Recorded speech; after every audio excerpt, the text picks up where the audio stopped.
Hi guys! So today, magbablog ako. So time check tayo. It's 12:26 PM. Gabi na po.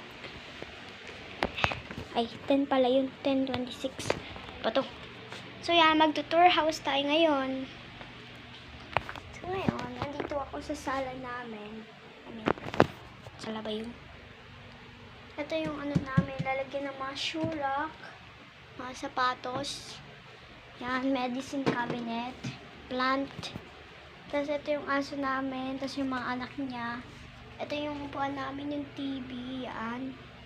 Ayan yung hagdanan sa taas. So yan. May mga nakadikit din yan. Sa bandang ito naman, itong mga yan. Yan. Ayan yung counter bar namin. So dito yung kusina namin. Yan, pero hindi na ito ginagamit. Ito yung rep namin. Whee! Ito tayo sa banyo namin. Ayan, nandito.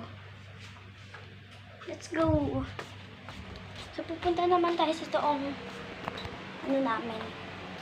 Toong ano ba yun? Toong ano namin, kusina. Ayun. Doon natutulog si mama dito. Ito na sa kabila. Buksan ko lang yung ilaw, guys.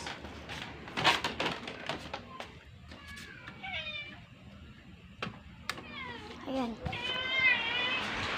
Ito yung pusa ko.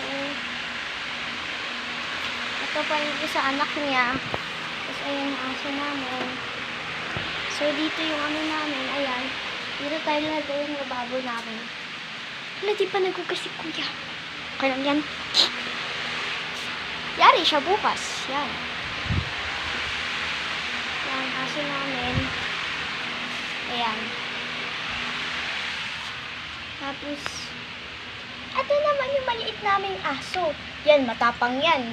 Kapag may narinig lang, tahol na agad. Di ba, Boka? Kit-kit yan eh. Dito yung